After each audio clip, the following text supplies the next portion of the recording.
En dat wie bij mij omstreeks mijn 50ste, dat ik me gewoon bewust was van mijn Friese identiteit. Dat ik uiteindelijk mezelf meer Fries vind. En ik het bijna net uit mijn straat krijg. En op te zitten, ik ben een Nederlander. Ik krijg over de Oudig op die tweede Pinksterdijk. Dat is de jote dag. Komen er nog steeds Friesen uit al die provincies. Komen daar weer. Ik uit Duitsland. Ik uit Duitsland. Ja. En dat moest echt een keer, succes het geen er een keer heen. Want dat is gewoon heel bijzonder. U een jonge Rijn, hè, u ben. Het is toch van de zotte dat de complete jonge Rijn van heel Friesland fonetisch aan het appen is. Als analfabeten bezig aan het appen op hun telefoon. Het is toch schandalig voor een tweede Rijkstaal. Bijvoorbeeld wat dat we vroeger, Oerisch onderwijs, zag het gewoon als een soort status aparte krek als de Caribische eilanden dat hebben. Het doel van de Jong-Fries Gemeenschap zou uiteindelijk wijzen van, dat bent Nederlands staatsburger, maar dan maar de Friese nationaliteit. Welkom en leuk dat je luistert en misschien sjoggen naar de eerste serie podcast van de Jong Fries Gemeenschap. Ik ben Jenny Douwes en ik praat met een hele verschillende soort mensen over onderwerpen met betrekking tot de Friese identiteit, cultuur en taal. En dat zijn al hier onderwerpen, dat gaat over boeken, dat gaat over Frieske hinders, dat gaat over taal. En hier zit ik met Sander Hoekstra. Sander is voorzitter van de Jong Fries Gemeenschap, is ondernemer en ook nog heel veel meer. Dus ik denk dat we verschillende onderwerpen je wel bij de kop hebben, Sander. Hartstikke mooi dat je bent. Zullen we beginnen? Kun je zelf even een beetje vertellen over, waar bist, was dorst? Du bist, had ik al verteld, voorzitter van de Jong Fries Gemeenschap, zo ken je me ook wel.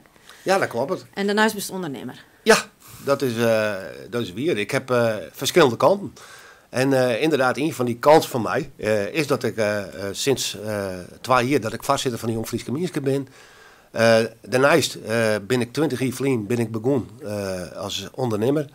Ik heb een bedrijf in brandblussers. Nou ja, begon met klant nummer 1 en klant nummer 2. Hier in Friesland. Nou, dat wist wel hoe het werkt. Als het goed durst, dan zei de ene die zei: oh, maar ik bij mijn borman, maar stek even aangaan. En mijn neef die zit in een Wanswerd, maar sterk even rijden. Nou, intussen hebben we zo'n 2200 klanten. Net alleen meer in Friesland, we zitten er al heel lang in. En naast mijn werk voor de Jong Fries Gemeenschap, mijn werk als ondernemer, ben ik nog dichter. Ja, schroeven ze het aan. Ik nog even hoe haal. Ja.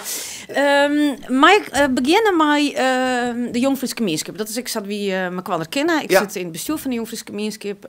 Du bent voorzitter sinds 2 jaar, best al langer 16 bestuur. Zo een beetje wat vertellen kennen over de Jong Fries Gemeenschap. En dan komen we straks wel even op de bewustwording van die Friese identiteit. Het had er denk ik maar te maken. Maar de Jong Fries Gemeenschap zelf, du bent voorzitter. Waar zit de Jong Fries Gemeenschap voor? Waarom bist du voorzitter ben? Nou, allereerst, wat is de Jong Fries Gemeenschap? De Jong Fries Gemeenschap is een organisatie die bestaat sinds 1915 en is opgericht door Douwe Kalma. Douwe Kalma die vond op een gegeven moment dat het Fries, dat moest er vooruit in. Oors wie het meer naar Friesland daar. Er waren alle romans hoe de inwoners van Friesland, hoe de boeren staan. Maar Douwe Kalma zei, we moeten de vooruit in met het Fries. Friesland. Oorzon, van binnen naar boeten. Van binnen naar boeten. Friesland en de Braad. Hij begon Shakespeare te vertalen. Er werden toneelstukken die werden naspelen in het Fries. En hij wie ik een van de volgens mij initiatiefnemers en oprichters van de AVOEK. En hij had natuurlijk de Jong Fries Gemeenschap opricht. Zij zetten zich op alle manieren zetten zij zich in voor het Fries. En dat is tot de Partij voor Jood is het nog zo. Naast het gebied van taal zetten wij dus ik in voor politiek gevoelige items die vooral over de Friese zaken in. Politiek gevoelige items? Ja. Nou, eens voorbeelden nemen. Ja, ik ken er wel een aantal voorbeelden van nemen. Als wij... Het is gelijk een hele prutte politiek gevoelig, maar... Nou ja, het Fries is de tweede Rijkstaal. En, iets wat de heel prutte mensen zich nog niet eens van bewust binnen. Nee, er zijn een heel soort mensen die weten dat helemaal net. Nee. En door heeft dus het recht om hier in Friesland in de rugbank om in hun eigen memmentaal te spreken. Alleen dat gebeurt heel vaak net. Of er ben getolken, of het is echt wat schandalig mee omgang.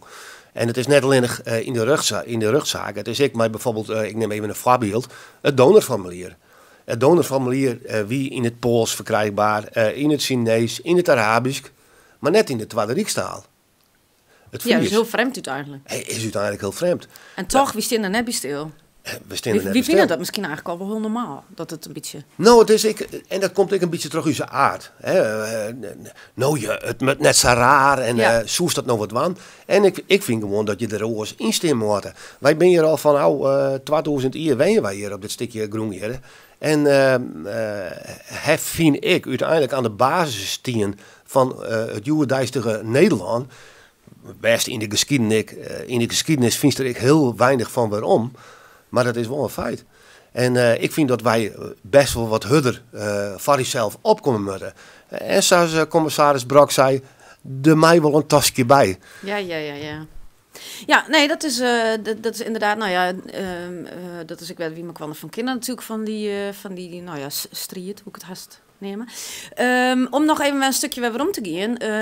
Doe bent nou voorzitter, maar wanneer bent u lid worden van de Jong Frieske Gemeenschap? Had dat een maatje met die eigen, een beetje bewustwording van die Frieske identiteit, of hoe is dat gegaan? Ja, dat is eigenlijk best wel een bijzonder verhaal. Op een gegeven moment, ik ben nog 59, maar Jochen niet verliezen toen ik 50 was. Nou, bedrijfsmatig hier gewoon, hier een aantal doelen stelt. Ik wil 4000 klanten hebben, ik wil een omzet van Savolle. En dat hier ik toen omstreeks mijn 50ste limits hier dat al hellen. En dan kom je op een punt, en dan moet je je voorstellen, dus die op die top van die berg. En dan denk je, en nou? Ja. In een onheugere berg. Hiest, rustig onwankend. Ik hier het rustig onwankend, maar je gaat er nighting van wat wil ik. En je staat op die berg en je naar beneden. En er ben al mensen die wil ik nog bij die berg opklimmen. En daar stier er al. En ik heb gewoon toen een moment om gewoon het bedrijf heb even wat lezen laten. En ik ben gewoon eens een nighting gaan over mezelf, over waar ik ben, wat me alle bad is in het leven. En op een gegeven moment wie het mijn dochter Nienke die mij een artikel stuurde. Via WhatsApp, ik weet het nooit weer. En dat ging over een eilandje wat ooit lijn had tussen Schotland en IJsland. Daar stiet op kaarten uit 15 en 1600 stiet een eiland dat heet Friesland. En dat wie uiteindelijk het begin dat ik denk, wat is dit? Wieso? Ja. Dus ik heb me daarin verdiepen. En die uiteindelijk blikken dat het een hoax was. Dat het 2 Italiaanse cartografen, die wien dus op paar en die moesten maar resultaat dus komen. En die had waarschijnlijk het betacht.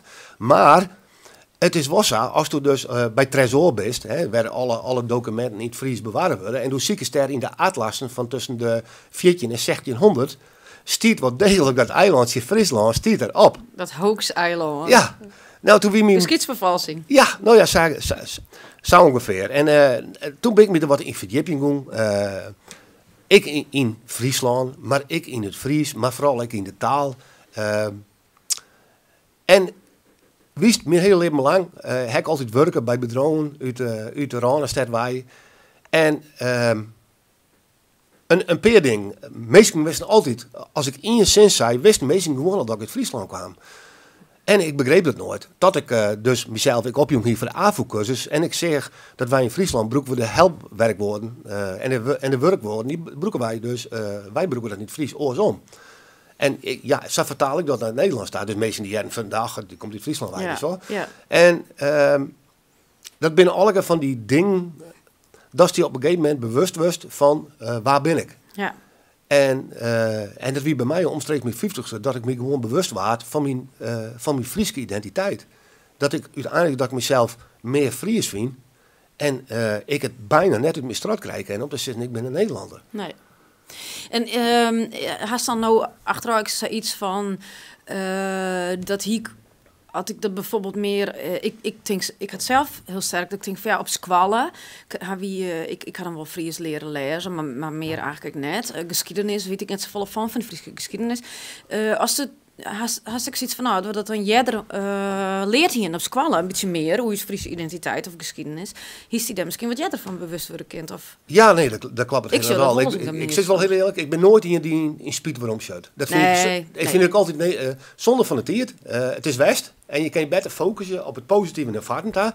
Maar in dit geval ben ik het helemaal maar die eens van wat met West zit aan squallen. Ze hebben me vroeger nooit leerd. Oer een koning redbaat. Dat er een Friese koningslijn weer. Ze hebben vroeger nooit leerd dat er Friese zeeprofessies wieren. In de geschiedenisboeken stiert in mijn tijd van ja, de Batavieren die zakten af op hun vlotten langs de Rijn en stapten aan land en daar stammen wij Nederlanders vanaf. Zo stiert het in het boekje. Ja. Nou echt, dat stikje wie, dat gewoon bewust, want ik neem dat toch bewust. Dat die geschiedenis van die Friesen gewoon verdrongen is. Ja. En als je dus een Engelse geschiedenisschrijver hebt, krijg als Michael Pye, die had er een heel boek hoe volken in en om de Noordzee. En die zei ik, het is eigenlijk gewoon schandalig dat er in Nederland net meer jong wordt aan uiteindelijk hun Friese roots. Maar hij zei aan de andere kant, snap ik het ik wel bij, want de oerwinner, die schroot de geschiedenis. En zij is het vanzelf. Ja, het is wel altijd een bepaald perspectief, dus waarom is dat natuurlijk. Oké, dus dat is bij die, zo'n rond die 50ste best hier wat mee bezig gegaan. Hij is verdiepen in de geschiedenis en in de taal. Ja. Is daar ook die schreeuwerschap begonnen? Nou, een beetje wel van... ik vertaalde zo nou en dan wel eens een Engels liedje in het Fries. En dan in het fonetisch Fries, want ik kon net goed Fries schreeuwen. Maar op een gegeven moment, toen rond mijn 50ste, toen heb ik me dus opjong bij de AVOEK. Heb de cursus dienen. Ik heb een examen dienen. Ik weet nog wel, wie hartstikke leuk, want ik zie het in de examenklasse maand, Jelle Soeboer. Oh. En het leuke wie, wij hebben snel een examen dienen en dan ziet het alleen maar vooral van de Pabo Drachten. Oh ja. Pabo Ljouwert, die dienen ik examen. Want dat is wel de categorie mensen die dat nodig had van hun werk natuurlijk. Ja. En het was heel geinig, want het wie een alle band die uit Almelo kwam en uit Enschede. En ik zei, goh, dat je hem geïnteresseerd bent in het Fries. Ja, zei ze, dan hoeven we geen wiskunde te wandelen. Dan komt er een vak vol, ja. Maar goed, toen ik die avond hier, begon ik dus op Facebook alleen nog maar in Fries te scrollen. Dus ik scrollde meestal hier een rubriek op Vreed. Hier gewoon op mijn eigen Facebook-site. Dat wie dan de Friske Vreed altijd. Dat is nog steeds volgens mij, of niet? Ja, net zo heel vaak meer. Okay. Ik ben wel druk, maar ik had hier een stevast elke Vreed en hier gewoon een stukje politiek. Altijd mijn kwinkslager in. Meestal een leuke dame erbij die de boel een beetje opvrolijkte. en ja, dat was gewoon hartstikke leuk. Leuk om te doen. En dat voelt natuurlijk ook een beetje op. Dus op een gegeven moment kreeg ik een keer, wil ik bellen, terug Chris van Hes. Chris persoonlijk koek net zo goed, zie hem wel. Chris van Hes had voorzitter West. Ja, is de oud-voorzitter van de Friese Gemeenschap. En hij zei, goh, dat scroost altijd in het Fries. En daar best ik wel politiek aardig op het toon hoe alle zaken. En hij zei, ik ben voorzitter van de Jong Friese Gemeenschap. En we hebben over 2 weken hebben wij een actie op Borkum, een Duits Waddeneiland. Ik zei, wat voor actie? Ik denk, hij zei, dat gaat over dat Borkum. De Borkum, je hebt bij Duitsland. En het eiland verplaatst steeds in de zee. Dus eigenlijk in Nederland en Duitsland telkens ruzie over de grens van Borkum. En wij wilden gewoon mijn ludieke actie aantonen dat het helemaal niet gaat om een Nederlandse of een Duitse grens. Maar het is al Friesland, dus waar hebben we het over? Ja. Dus wij gingen daar een pompenblad aan de oudste strandpaal van Duitsland zetten. Die stiet daar op het strand. Nou, ik zei, in mei. Ja. En toen ben ik een dag mei geweest. En ik wie nog geen lid op dat moment. Nou joh, dat wie gewoon zo leuk. Het wie nog een beetje die eigenlijk een beetje hetzelfde tachten over Friesland. En ik hetzelfde tachten over identiteit en neem alles maar op. En we hebben gewoon een heel leuke dag gehad. En ik ben het dadelijk met ik lid worden. Misschien kunnen we in het verlengde hiervan wel even dan over de activiteiten die het Jong Friese Gemeenschap organiseert op dat gebied.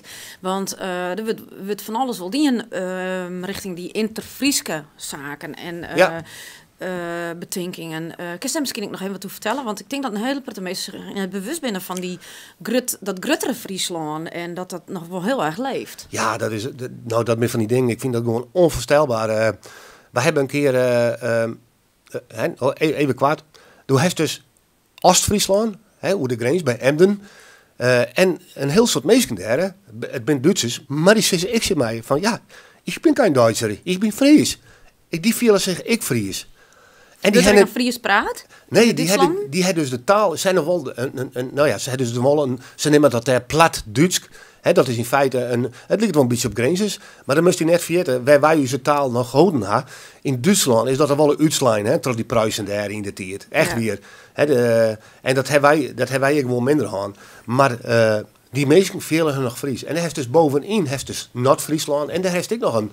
Ik geloof een treden van alle mensen die zich ik nog Fries viel. Misschien maar nog even voor de mensen die er net zo in thuis binnen, wat mij ik tot kwad van mij ik zou Friesland is vanuit de geschiedenis Friesland wie volle grutter.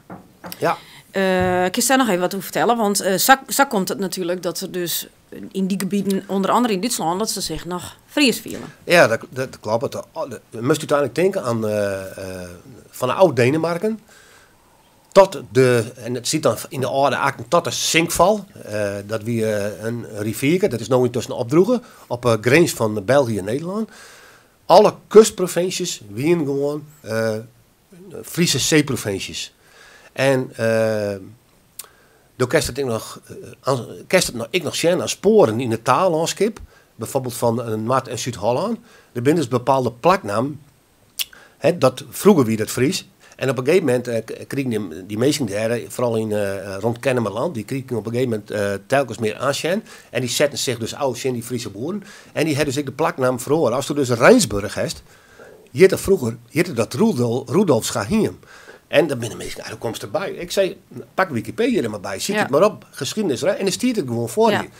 En zij hier dus zo'n zeeprovincies in feite, die rond dus langs de kust omhoog.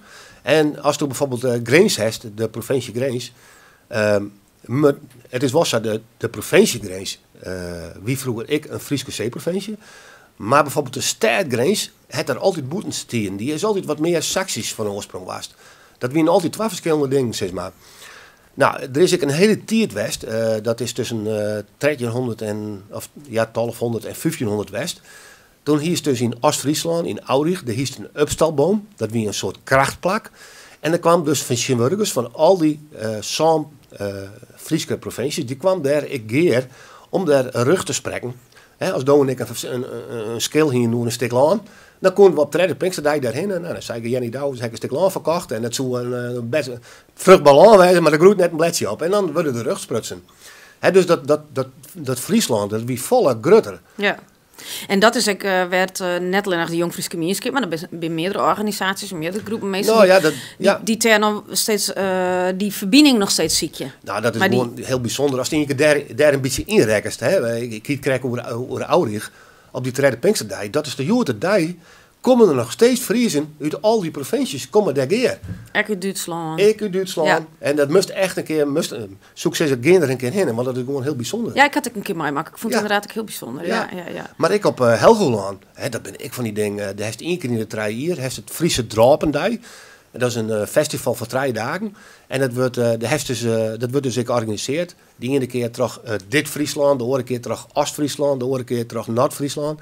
En daar komen dan alle mensen die ze nog Fries vielen, die komen er weer. Ja. Dus het libbert vallen meer als mensen hier uiteindelijk denken of weten. Ja, maar daar heb ik me toen ook wel heel erg over verbaasd. Van dat het nog steeds volle breder is uiteindelijk. Ja, dat het toch nog wel volle meer leeft dan dat ik mensen weten. En wat bijzonder is, een van onze bestuursleden, Walter Jetten, die is dus een zusterorganisatie begonnen in Oost-Friesland. Ja. Dat je daar de Jong Friese Gemeenschap en die groeit. Is ook succesvol. Ja, die groeit de school. Ja. Die groeit de school. Ja, heel interessant. Ja. Dus toen had hij daarin, eigenlijk een beetje op letterlijke leeftijd wat een beetje van bewust worden, had hij daarin ontwikkelen. Wat ik ook nog wel een interessant onderwerp vind, is, toen bent ondernemer. En had dat ook wat verloren in hoe je omgeest, maar de taal, want dat vind ik zelf als ondernemer altijd wel een lastig punt, maar het broeken van het Fries. Wie zitten met ons bedrijf grootdeel in Friesland, maar ook buiten Friesland. Ja. En ik hou altijd het idee van de basis wordt Nederlands, want het is voor iedereen het makkelijkste.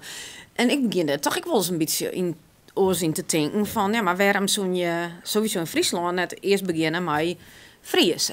Bist u daarin wat verloren? Ja. Vies u naar die klanten? Het kan voor- en nadeel had, denk ik. Ja, klopt inderdaad. Het is gewoon zo, wij hebben, als wij personeel zieken, zetten wij er altijd in van leeft Fries sprekend. Oké, ja. Ik weet nog wel de eerste keer dat wij dit dienen. Wie er een rapper uit Rotterdam. Die hier op Facebook hierop reageert. En wat is dat? En dat is pure discriminatie. Liefst Fries sprekend en dit en dat. En toen zei ik, te antwoordde ik van Ms. Luster, als ik er nog bij zetten hier van liefst Engels sprekend. Hier is er niks aan bot reageert. Nee, dat vinden mensen heel normaal. Ja, dat zit hem puur in die hallen. Maar het punt is gewoon, als je hier op het platteland bent en je begint in het Fries, ja, dat schept voor een baan. Ja, ik hoor dat ook wel van collega-bedrijven of van leveranciers. Dat Friesland is toch voor een hele prettige bedrijven, heel prettige takken wel apart. Daar vielen ze van, ja, du hast inderdaad voordeel als de taal spreekt. Ja, dat is gewoon een heel apart verhaal. Maar dat is de eerste mens Hessel binnen. Als ik gewoon een beetje Fries met die man praat, dan wist wel, dat is een Fries is wel. En natuurlijk, het is net zaligmakend, maar ja, dat werkt het wel. Ja, het maakt het wel verschil. En qua communicatie, want wie binnen eigenlijk wend, tenminste ik als ondernemer wel, alles op die website is in het Nederlands, en de mail is al in het Nederlands. Bist er eigenlijk wat in verhoren? Ja, nou ja, dat is, en dat vind ik dus heel moeilijk, want wij hebben dus 2200 bedrijven als klant, wij van een groot gedeelte, ik in Boeten-Friesland zit. En ik ben dus vanuit Fries, ik ben van Frieske plaknaam. En ik heb mijn bedrijf dus net alles in het Fries. En dat op een gegeven moment, de periferie, begon ik daar doen uit te denken. Ik denk, ja, ik moet zelf ook een goede voorbeeld aan. En toen ben wij dus begonnen, we hadden de reclameboeten bij de dik. Daar staat nu Hoekstra brandbeveiliging op zijn Fries, die dat erop. Ja, ik zei dus we binnen met waan, maar ja, dat is wel iets. De meest grootste weten, ik was er helemaal om. Je kiest het net volledig Fries, nee. Want ja, er was Nederlandse klanten. Maar dan proberen ze wel een beetje dan hier en daar dat wat de terugin te zien. Ja, ik heb dus, wat ik wel dien heb, is zo volle mogelijk alle plaknamen waar dat mogelijk is. Die hebben we dus dan wel in het gay Fries, in de computer. correspondentie. Nou, wij hebben ook maar bezig binnen, wat ik graag wil, omdat een heleboel facturen die gaan toch door via de mail. Dus de kwestie in feite, zoals er best wel snit zonder zetten kennen. Ja. Alleen ja, het probleem is, bij ons op kantoor, daar zit ik vooral in. En ik Friese vooral, maar ik vooral in Greenswijk. En als je even snel wat bij een klant opziekje moest, dan zie ik het even op Brouwer in de Hiouwer. Want ze jitten dat. Maar dat jit ook de Lietse Jouwer. Ja. Dus als je dus alleen nog die Friese namen del zest, dan kan die vooral die volle moeilijke kan ze het vinden. Ja. Dus daar ben ik nog mee bezig, van hoe we dat een beetje tackelen kennen. Maar ik ben er wel mee bezig. Maar ik vind het moeilijk. En ik maak de klanten niet zo. Als je in je handel zit, dan was de klant toch pleasen. Want ik moet van die. Ik wil graag de stoom blussen van die kepers. Ja. Dus als stoof je mij in het krummen praat. Dan praat ik ook in het krummen terug, Jenny. Ja. Dan kijk je met mij alle kanten uit. Dus dat past hij heel gauw aan. En dat is iets, dat is een tweede natuur worden. En daar heb ik wel eens moeite mee. Ik wil wel. Dus ik heb mezelf dwong om, bijvoorbeeld als ik nou bij de Gamma ben, of bij de Praxis, of in die supermarkt, dat ik gewoon in het Fries begin. Ja. Helemaal naar het Listen-project. Het Listen-project dat is opzet door de AFOEK. Het gaat er in feite om dat je er automatisch al van uitgeest, heel stereotyp, als er dus een donkere persoon achter de kassa zit, dan denk je zo van, die kan vast geen Fries. Tot mijn grote verbazing, als ik dan ergens ben, ik zeg, wat kost het? En, maar wissel je heel wat oors. En dan bemerk ik soms dat in de helft van de gevallen, dan praten ze gewoon Fries. Ja. Ja, het zit hem puur alleen in uw eigen hollen. Ja, eigen hollen. Ja, maar ik het stikje, dat is vroeger opdracht van, als mensen dus net Fries praten, dan moest hij verbrekken. Dat is best vroeger, zo ben ik opdracht. Ja. En dan moeten we een beetje van, goed, uit fatsoen. Ja, uit fatsoen wij. En dat past ik wel een beetje in de aard van uw Friesen. Friesen hebben hekel aan macht en hekel aan dwang. En dat is hetzelfde als ik sollicitanten ha. Als ik een Nederlander ha, sollicitant, en die zei, hey jongen, je moet mij nemen jongen. Ik ga het goed voor je doen. Ik ga een hoop blusjes voor je verkopen. Ik ben je gouden tip. En een Fries die zei, als ik in de Fries is, nou, en hoe denk je de stootwang is? Nou ja, ik kan je wel zeggen, ik zal wel mijn best doen. En dat is een heel bescheidener. Ja, die blaast net zo hut van de toer uit. Nee. En dat is een beetje, als je het zien in de Friesen heeft en zei, wie wil je haat worden van als de vereniging haast? Wie wil je de voorzitter worden? Ja. Maar sommige mensen, dan moet ik... Doe maar gewoon, dan doe je ook gekker dus, nog. Ja. Ik zeg dat dit Friesen hebben definitie, die hebben een hekel aan macht. Ja. Die gaan net gauw op een vaak genoeg staan. Ja, en dat is wat ik zelf dan dus ik maar elkaar. Dat is wel tot op zekere hoogte. Lid me maar mooi gebeuren. En inderdaad, om gewoon dan... Dat is ook erg genoeg. Maar op een gegeven moment maar net hoe een grens gaan. Nee, dan is het wat te vier. Ja. En dan is het wel... Ja. En misschien is... Want ik merk om je heen wel dat er steeds meer mensen zich bewust worden van dat Fries. En dat eigenlijk wel de taal net goed behandeld wordt. En misschien komen we van nou aan wel eens in een situatie dat de mensen inderdaad, zoals doe en ik al wel een beetje bewust worden van oké, maar we gaan nou gaan we wel echt voor uw taal opkomen en voor uw taal staan. Ja, nou, ik denk soms ook wel eens, wat met rebarren om die Fries uit die stoel te krijgen. Ja. Want ik zeg altijd, als die Fries uit die stoel komt, dan liet ik eruit steken. Ja, dan gebeurt er wel wat. Ja, dan is het zo heug oprond. Ja. Maar het is een heleboel, het is moeilijk om mensen uiteindelijk in beweging te krijgen. Ja, en ik denk dat ik een heel prut meestal denken van het valt wel wat mij. En we jaren het om heen en jaren wat Fries gewoon nog wel. En ik denk dat een heel prut meestal zich nou net zo bewust binnen van dat het wel goed onderhouden maakt. Nou ja, misschien... En de jochten die een grondslag lezen. Ja, uiteindelijk ik, maar als nou just naar uw jongerijn, uw ben. Het is toch van de zotte dat de complete jongerijn van heel Friesland fonetisch aan het appen is. Als analfabeten bezig aan het appen op hun telefoon. Het is toch schandalig voor de Tweede Rijkstaal. Ja, dat zoet toch net maaien. Ja. Ik vind dat meen ik serieus. Dat vind ik wel saai. Ik vind dat verschrikkelijk kwalijk. Ja. En daar wordt gewoon toch wel vrij makkelijk doorheen gestapt. Ja. En nu hij intussen wel stap genomen om het onderwijs te verbeteren. Maar er zit gewoon met een heel soort zwierigheden op die squal. Er zijn onderwijzers die gewoon absolute flauwekul vinden dat men Fries op squallen krijgt. Dus wat doen die? Die jouw zijn oerken, jongen ze 2 Friese liedjes en dat is het dan. Ja, nou ja, wie moet er voor vierde ticket wie in 2030 met de squal al je wil een bepaalde eisen voldaan om de band te leveren, hoe zei dat, maar op een bepaald niveau Fries. Dus ik weet net of dat ik heb praten. Er wordt wel een werken. Er wordt aan werken. Ik weet dat ze er mij dwalen binnen en. Minister Hanke Bruinslot, die stiet toch wel heel positief in hoe het Fries, merk ik wel. Maar ik zeg heel eerlijk, Cindy, ik ken hier bij Ceden en die heb ik vregen van jouw eerlijk, ik kan bellen op mijn jongen, ik heb gewoon zijn jouw eerlijk antwoord. Ken je 2030 elk band dat van de basiskwal uitkomt? Nee, wie zult toch de hudder voor opstaan, Matta? Ja. Ja, maar we krijgen nog even een tocht, dus dat krijgt wel even aan. Hoe die Friese plaknamen in die systeem op die bedrijf. Wat is die mening daarover? Want ik kan me nog herinneren dat we die discussies, gesprekken we gewoon hadden over Friese plaknamen. En dat er dan meestal meer niet zeggen van ja, maar dat kennen de meesten niet van Boeten en Friesland komen, die kent al je net meer fine. De ANWB die zei van dubbele verkeersboeren, dat is gevaarlijk. Wat denk je ervan? Ja, nou, dat is natuurlijk een belachelijke situatie dat de ANWB die meesten naar Frankrijk stuurt.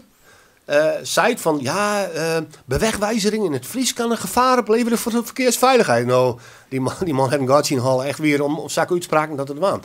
Is het net wollen ze het wel? Wollen ze het in Den Haag wel? Nee, ik heb wollen we het in Friesland wel? Nou, in Friesland worden mensen het wel, maar heel vaak binnen de negatieve roppers heel vaak de oerhaan. Want als ik nog heel eerlijk ben, West-Friesland bekend, dat is toch wel voor een heel groot part voor zijn toerisme. En ik denk dat mensen die hierheen komen, dat die, tenminste als ik was, maar ik gewoon praat, die vinden het hartstikke leuk dat ik gewoon, moest kijken, er staat een kapje op die A. Ze vinden het best wel interessant allegaar. En maar als je oorzom voorstelt, als dat ik naar Spanje of naar Makkelijk Zuidweg en ik op vakantie, verder voort, dan zoek ik het en alles zo in het Engels wezen, dan is bij wie spreken. Ik wil thuis bloeien. Dus het is toch... Het jet biedt het land, toch? Het jet toch bij Friesland? Het jet bij het land. En ik denk dat bij de laatste gemeente die naar het Friese gegaan is, dat weer Noord-Eerst Friesland. Ik denk de manier waarop ze dat daar in hebben. Dus daar ben ik een aantal dwarten die wonen net. En het heeft ze salitten. Ik denk dat het best wel een manier is. En uiteindelijk zul je dat oppakken moeten. En ik heb dat al vaker zijn. Om dat gewoon op provinciaal niveau in alle gemeenten in te vieren. Dus het houdt te zien, als het in de Friese Maarten bent, en de gemeente, en de plaknaam Snits. Nou, ik weet dus dat er een heel soort ondernemers binnen, ik neem maar Sneekware, die dus de plaknaam broekt in hun product. Ja, dat is, kan ik me voorstellen dat voor die mensen dat het gewoon heel lastig wijzen zou, als zo dat Snits wijzen. Als toen in de geschiedenis doekst en is just dat Sneek, ik in een oude tijd, ik een tijd lang Sneek met CK jitten had. Ja. Hoe erg is het dan als bijvoorbeeld zo'n status Greens beslissen zo van ja, wij willen graag de naam Sneek horen. Ja. Maar Schanne Goudem, die wil graag Skinne Goudem worden. Nou, helemaal prima toch? Ja, dat is het lokaal oerlist van de meesten en ook een beetje zo'n situatie. Ja. Ja, nou ja, maar dat is eigenlijk was dat ik al zei, dus van de meesten gaan natuurlijk een hekel aan dwang. Dus op het moment dat zij van ja, maar nou mat het al hier oorsom, en dan dat werkt natuurlijk niet. Nee. Even zien, du hast krijgt een begin hier toe van nou, wie doe ik wel eens wat politiek gevoelige zaken. Ja. Waar het Jong Friese Gemeenschap ook heel iepen en duidelijk in is dat er een toekomstbeeld delzetten is van wie wil richting autonomie. Ja. Nou weet ik net dat dat een politiek controversieel onderwerp is, maar kun je daar wat over vertellen? Want dat is net niks. Om steeds naar te streven. Nou, dat is ik net niks. Het is eigenlijk een beetje kwam in de coronatijd. Dat wij, ik als bestuur, dat wij een keer met z'n allen aan het brainstormen geweest binnen van wat willen wij nou eigenlijk? Welke kant willen we uit? En uiteindelijk zouden we hinwollen naar een volledige autonomie. Maar wij snappen ik wel, je moet ik reëel blouwen. En sorry dat ik die onderbreek, maar even waarom naar van waar willen we hinnen? Dus hij is van in de coronatijd hebben we daarover brainstormen. Had dat dan ook de maatje mij van oké, maar wie kan net er moet op een gegeven moment wel een alternatief komen. We kunnen net alleen nog maar zeggen van ja, maar dit willen we net, dat willen we net. Een naai verhaal. Ja, het wie is dat wij, ik zeg altijd, je moet een doel hebben, wij naar daar werken. Ja. Want als ben je in het luchtledige, ben je aan het werk. Dat werkt het net. Je moet een doel hebben. En wij hier wel losse doen bij de Jong Friese Gemeenschap. Wat Fries in het paspoort, wat Friese plaknaam. Maar we hier net in het grotere geheel hier wij een doel voor eigen van waar willen we uiteindelijk, maar onze organisatie, waar willen we heen. En daar hebben we toen een aantal jongeren, hebben we gewoon met z'n allen een brainstorming geweest. We hebben toen hulp gehad van een professional, van Damien Altenburg, die heeft het begeleid. En uiteindelijk hebben we toen een aantal punten wien we toen is, dat we uiteindelijk taboen in 2050 naar een vorm voor autonomie. En hoe het net zou te wijzen dat Friesland helemaal los is van Nederland, dat hoeft net. Maar bijvoorbeeld wat dat we vroeger, Oerisch onderwijs, zag het gewoon als een soort status aparte krek als de Caribische eilanden dat hebben. Omdat het leven, zoals wat het je leiden hier in Friesland, zo 100% verschillend is van het leven in Oranjestad. En toen bemerkte ik wel dat het regeer, de beslissingen die het regeer neemt, heel vaak dat het toch taspitst is op de Oranjestad. Wij zien bij de verdeling van de werkgelden, het yield voor de dieken. Dan is het gewoon dat 90% van het yield, dat gaat gewoon naar de Oranjestad aan. En ja, dat Friesland, dat krijgt dan een keer 100%. Greens krijgt er helemaal niks. Nou, vanuit dat eegpunt wij, maar ik vanuit het eegpunt vanuit de taal wij. Nou zit gewoon altijd mij Friesland, die wil dat er beter Fries komt. Dus zit mij Den Haag, die uiteindelijk denken, oké, het is een minderheid. Wij moeten er wel wat aan doen, we staan we verschut in de Europese Unie. Maar hun hart zit er net bij. Van nu dat eegpunt wij, en dan ben ik wel eens bepaalde politici die hadden het zijn uiteindelijk zo'n Friesland, zo meer vroeg hebben moeten oer hun eigen rijden zeilen. Ja, en dat is zoals het nooit lijst, dat is was dan onder autonomie verstaan kiest. Ja. Van gewoon meer zelf beslissen. Had dat er met de maatje dat, want ik kan me nog een gesprek herinneren dat we gewoon dat ging ik hoe de coronatijd. Dat vond ik wel een heel duidelijk voorbeeld. Dat de veiligheidsregio's bijvoorbeeld, dan werd er gewoon ergens uit het westen van het land, werd er beslissingen genomen over de veiligheidssituatie in Friesland. Ja. Ik ben me toen ook wel van bewust worden van dat is al heel decentraal. Ja. Maar misschien moeten we het dan weer wat dichterbij helpen. Ja, hoe kan een burgemeester van Nijmegen, een man die een grote stad bestuurt, hoe kan die weten hoe het bij u op het platteland ageert? Ja. En dat is wel heel erg tot de uitering kwam in de coronatijd. Ik vind gewoon dat wij er meer voegt aan moeten hebben. Is het een soort een oplossing, of ja, hoe moet het zeggen, een bijdrage leveren kunnen om het veromdraaien, of hoe zei je dat, van de alsmaar groter wordende polarisatie? Want dat is net alleen nog in de coronatijd, maar dus zei ze ook zelf ook al van, er wordt toch in Den Haag, er is een hele andere situatie dan dat we hier bijvoorbeeld in Friesland ervaren. Ja. En dat is op meer gebieden is dat zo. Ik denk dat Friesland daar net uniek in is, dat het op het platteland en in de rest van Nederland die kloof wel vernomen wordt. Ja. Als het juist ook nog maar de protesten met de boeren en de bizarre voorbeelden, dat ik denk, die polarisatie, dat weten we al, die wordt alleen maar groter. Ja. Ik denk dat er meestal meer naar die bang zijn van meer polarisatie. Op het moment dat zij van, maar we willen meer zelf beslissen, we willen autonoom wezen, maar kan het ook juist een oplossing wezen? Als dus... ik denk het wel. Ik denk dat het gewoon... ik denk echt dat het een oplossing wezen zou. Dat het die kloof tussen de mensen uit de stad, het platteland... maar hij is het van de week wel jong met het rapport. Hè, dat er uitkwam is hoe de gaswinning in Grens. Ik neem maar even een voorbeeld. Sorry dat ik het zeg. Rutte had ik gewoon skite aan. Ja. Hij had skite aan het hele Grensland. Hij denkt mooi, daar kunnen we mooi gas bij helpen. Het is alle opbrengst. Het is gewoon een win. Ik neem het gewoon een win geweest. Ja. Het wordt leegzoeken. Die mensen die hadden gewoon alle geskeerd. De huizen zwaarden in. Als ze dan uiteindelijk geld willen, moeten de staat aanklagen. Die zet de landsadvocaat erop. Het wordt rekt. En ik vind dat gewoon... moest er nou in Den Haag eens een aardbeving wezen. Zo'n de gaswinning in Den Haag, zo'n verdel is. Ja. Ik ben heus net zo van negatieve, van wij zijn heel lieds. Dat is het net. Maar het is gewoon een constatering dat het gebeurt in de Ranestad. En wat er al omheen gebeurt, nou ja, er wordt wel eens wat aandacht aan, jong, maar En dus is mijn rapport, uiteindelijk, als je ergens werkt en dan krijg je zo'n rapport om je, nou, dan koest wel vertrekken. Ja. En Rutte, ik moet het eerst even verwerken allemaal. Ach, pak nog op, want hij doet het al zien hier. Ja. En ik vind het, aan de andere kant ben ik eerlijk in, ik vind het knap hoe hij doet. Het is een super opportunist, weet je wel. Nou ja, had je het inderdaad, dit zou nog trosten in kennen en volhouden kennen. Ja, dat kan ik wel eens een bepaald soort respect opbrengen. En wat natuurlijk nog even eraan hing, het is natuurlijk van, door wie dat wij Jong Fries Gemeenschap dwaande binnen om de Friese taal in het paspoort te krijgen. Ja. En de deputaire steden van Friesland het er unaniem besloten om daar in de Tweede Kamer voor te lobbyen. Het staat er nou in het Nederlands in, en het staat er in het Frans in en in het Engels. En inderdaad, dan moest je afvragen hoe is het mogelijk, werd net in de Tweede Rijkstaal.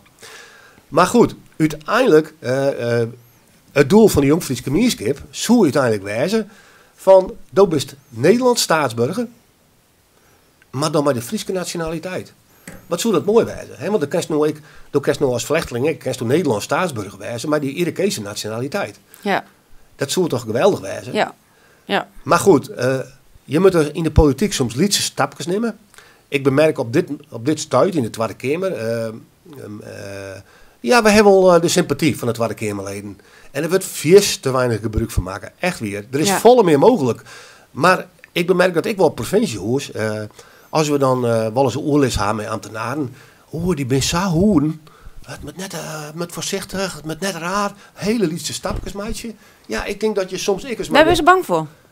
Ja, ik heb het wel eens jet. Ik wie dus een CDA-politicus die jitten in Den Haag wennen het. Die het ze mij wel eens zijn. Sander, de Tweede Kamer wel. Maar dan moest hij wel realiseren dat er een hele grote groep ambtenaren zit achter de ministeries die gewoon helemaal neer met het Frieska. En die Tweede Kamer, die zit 4 uur hier en die is weer fut. Maar die ambtenaren die blijven dus zitten. Dus als op een gegeven moment, als het te bot met het Fries op die squallen, ja, die ambtenaren die willen dat eigenlijk net. Die hebben niet mij. Dan komt het dus toch weer om. Van ja, dan maar we dat dat meer naar jezelf werd. Wist nog dat wij een keer met het donorformulier, dat wij een brief stuurd hadden naar het ministerie van Inlandse Zaken. Ja. Van een hele keurige brief van, we gaan lid, die wil graag zijn donorformulier in het Fries invullen, in zijn memmentaal, maar het is alleen nog te klein in het Nederlands en in het Pools en Arabisch. En toen kreeg ik mijn mail terug. Ja, natuurlijk, daar zoeken ze maar aan de slag.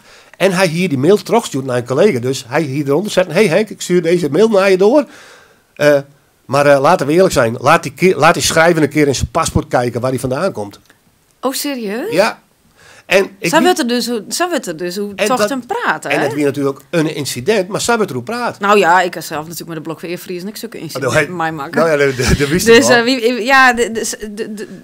dat is iets. En daar maar we op een gegeven moment, maar we daar wel. Ik denk dat we daar te gelaten in binnen. Ik weet net wat het Frieskeurt ervoor is. Wie binnen er te makkelijk in van ja. Want wie binnen het eigenlijk gewend dat er zo eens praat en tocht wordt. En wie binnen er eigenlijk, tenminste dat denk ik, wie binnen eigenlijk vanuit uzelf staan we erboven. Ja. Zo ben ik wel opvoed van jongens, doe rest die zelf wel, doe mas die zelf redden, maar er vanuit die zelf redden mas. Ja. Dus dan stond er eigenlijk individueel, dus stond er boven. Wat ze van die tinken, wat ze van die vinden, wat ze die nou wel of net zien werkje. Alleen eigenlijk misschien is wordt het hier dat we het collectief zeggen ze van oké, maar zou je er net met de Friese omgang? Nee, maar hoe krijg je die mensen uit de stoel? Dat is in het verlengde daarvan. Hoe krijg je de mensen uit de stoel? Wat zijn op dit moment de projecten? Vanuit de Jong Fries Gemeenschap of misschien vanuit andere organisaties. Actuele zaken. Dat ben mijn heel soort dingen dwaande. Maar dat is onder andere natuurlijk altijd ik om met de Friese plaknaam. Ik kom even terug. Kwartlien zien van onze oudste leden is verstoren. Dat wie Bertus Jans Pasma het hem misschien een hele leven lang inzetten voor Friese plaknaam. En hij had er uiteindelijk in die 80 ik verzwaarde dat alle wetternamen in Friesland, dat die van Nederlands naar het Fries gingen binnen. En op een van de laatste keren dat ik hem sprut zeide, je moet er de notie aan aangaan. Het is een gouden oren. De politiek is gunstig gezend. Er is heel wat mogelijk. Dus wij zijn dwaande, maar natuurlijk met de Friese plaknaam. Maar wat een heel soort mensen net weten, om een 4 uur hier worden er alle bestuursafspraken over het Fries maken tussen de regering in Den Haag en provinciale steden. Dat is de cultuurafspraak Fries, de BFTK. Nou, wat daarin besloten wordt, dat wordt dan de komende 4 uur hier wordt ik aan werken. Nou, dat was heel mooi, want in de laatste wie was in 2018. En toen wie mijn minister Ollongren wie er uitsprutsen, dus hoe meer omdenken komen van het Fries Kopperdijk. Meer omdenken, dat is wel vaag. Ja, dat is heel vaag, want uiteindelijk is er helemaal niks mee gebeurd. Een van onze bestuursleden, Sjoerd Groenhof, die had dat alles even besjong. En die had op eigen initiatief, in geerwerken bij het bestuur vanzelf, een boekje jong. Ja. En het zien aan recommendaties van het Fries Kopperdijk. Waarin hij het zien voorbeelden joeg van hoe bijvoorbeeld een aantal dingen verbeteren kan om meer zichtbaarheid van het Fries Kopperdijk te krijgen. Ik neem politie, fietspaad, bij de dubbel A. Ik de wolkenwetten als verhoor moest. Wij hebben het boekje aanbieden aan provinciale steden en dat is gewoon heel goed ontvangen. Want er wie net in die daar het initiatief dan nam hier om daar wat mee te doen. Om toch concreet te worden. Om concreet te worden. En dit wie gewoon een handleiding. En dat het tot gevolg kreeg dat wij uitnodigen binnen om mij te praten over de toekomstige bestuursafspraak. die zal dus ingaan in dit najaar voor de komende 4 jaar. Dus ja, het is gewoon geweldig dat wij uiteindelijk daar aan tafel zitten en uiteindelijk een zegje te maken kennen van wat wij willen. En natuurlijk, ik al zou ze maar een 30% oornemen van wat wij erin brengen. En dan zou het mooi wijzen, want alle iets helpen. Ja, ik eens nog even uitlezen, want het klinkt... Ik denk dat de meesten, want zo dacht ik vroeger zelf ook wel een beetje, dat het action worden kennen als, ja, maar wat een fietspaad en een plaknamen en...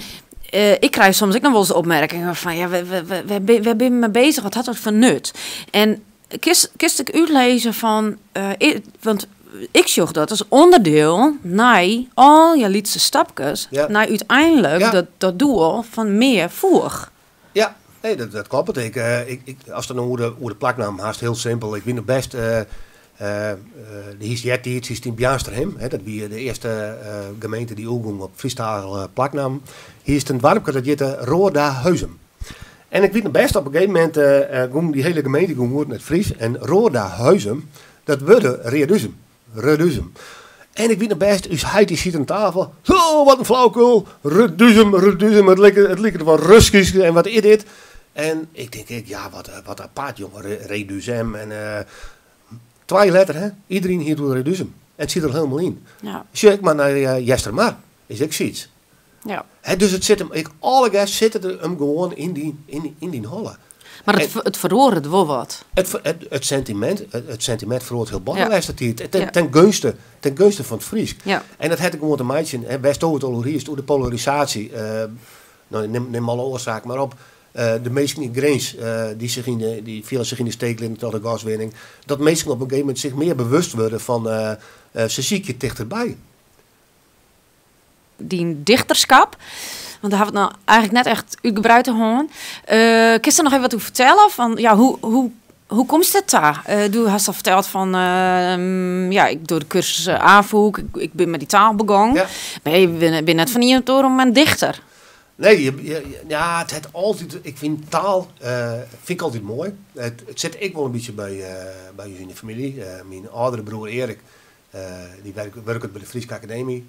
Die houdt dan meer wetenschappelijke... boeken uit, maar hij had ik wel eens ik was gedichten maken. Dus hij die had Shakespeare vertaald, Geoffrey Chaucer. Dus het zit wel wat in de familie. En ik heb me altijd een beetje dus in uitzetten. Omdat hij en Erik, mijn broer, daar helemaal in zitten. Hier eigenlijk een beetje de gekken maaien en dit en dat. Maar het zit wel in me. En dat uiterlijk zich bij mijn gitaarspelen. Als ik echt wat in de rust kom en ik heb wat meer aan tijd en ik denk, wat zal ik eens even doen, dan pak ik mijn gitaar. En op een gegeven moment ben ik toen wel eens begonnen om wat liedjes uit het Engels kwaaien in het Fries te vertalen. Maar ja, ik vond het wel leuk. En toen had je een eigen dichtbundel uitgebracht? Nou, dat wie toen dan net z'n vier. Ik heb op een gegeven moment... hier ik wel eens een gedicht schreeuwen. Dat is al een moeilijk proces om het uit te lezen. Ik doe 16 in de auto en er is een liedje op de radio en de eerste Fleetwood Mac van Hold Me. En dan denk ik, hold me. Ik denk, hoe zei ze het eigenlijk in het Fries van hold me? Houd me. Nee, dus zei ze, hold me fast. Ja. En als ik dan hold me fast is, dan komt me visueel gewoon een vrouw die gewoon alleen nog letten wordt. Die gewoon in paniek ergens stiert. Ja, dat ben gewoon de beelden, die komen er bij me binnen. En dan komen eindelijk de sik in de auto en dan heb ik al 2 zinnen dat ik denk van, hé. En dat is dan iets... Dan is juist het verhaal al voor die, op het gedicht. En dat is de inspiratie van het dichterswinkel. Ja. Ja. Nou, dus ik hier 3 of 4 gedichten, ik ooit schreeuwen, die stonden ergens in een schriftje en kleer. Wat baat er op een gegeven moment, ik ben op een sneur, ben ik in de tuin aan het werk en ik heb van die bergschoenen aan en de fiets is net vast vanzelfs en ik strukkel je op mijn eigen voeten. En ik drieg voorover te vallen in de kroren, ik spring op zijde, bam, de sleutelbonken, kapot, stikken. En die stuts rug toerein. Oh. En nou ja, ze opereren dat net vaak, want het is nog een ingreep. Ik snapte net waarom, wat een flauwekul, dat kerst toch zeiden, nee, dat dienen ze net gauw. Ik moest er eerst maar terug rennen. Maar goed, ik zit in die brandblus. Dus altijd tillen en sjouwen. Dus op een gegeven moment... Ja, ik hier een liedse Eiffeltoren op het schouder. En wij naar die chirurg. Die zei, ja, maar dit kennen. Dat moet opereerd worden. Nou, Hij ze 2 centimeter van het kaaibonkje afhellen. En ze hebben naar beneden gedrukt. Mijn tijrep café zetten. Mijn schroef kan de boskas. Alleen zie je de spier op het schouder in de lengte ter midden snijden. En ik denk, 2 weken ben ik er wel weer. Nee, zei die man. Dan is 2 maanden, moest ook gewoon niks doen. Nou, als er iets gewoon vreselijk voor me is, dan is het neer dwaan. Dus ik wilde gewoon een beetje op het depressieve ouw. En ik begon gewoon te dichtzien. En de ene gedicht na het andere gedicht vloepte eruit. En sommige wien naar weerhiet, uit bestaande situaties. Maar sommige wien ik gewoon een beetje bij elkaar fantaseerd en liegt. Maar ik vond het gewoon hartstikke leuk. En ik denk, wat zou het nou leuk zijn als er een tekening bij kwam. Want ik wou graag dat de jongeren ik wat meer gedichten lezen zou. Dus ik heb Skelte Severus Braaksma. Ik vregen van was toch bij elk gedicht 2 tekeningen maatje. En dat was uiteindelijk het project. En de dichtbundel heet ik Brutsen, heel toepasselijk, en oorsteken. Dus zei dat het staan kwam. Soest een gedicht voordragen willen? Of is dat een rare vraag? Nee, dat is geen probleem. Wat was het jaren? Was het een vrolijk gedicht jaren? Was het een wat serieuze gedicht jaren? Dat mij wat mij betreft wel een serieus gedicht was, ja. Nou, dan zal ik in het waan die... Maar als ik 2 gedichten voorlezen, vrolijk en serieus gedicht, Ja, dat sluit het mooi hoor.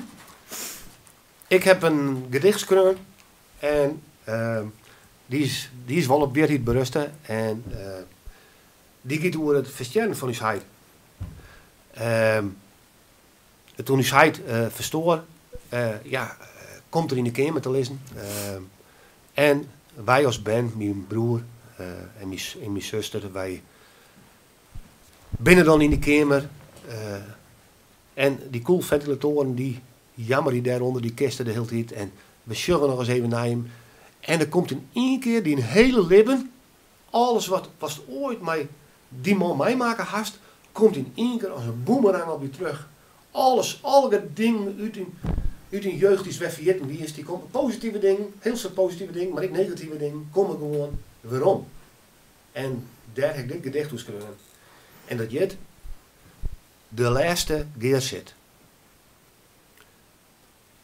Daar leidt dus heid in zijn biergoed.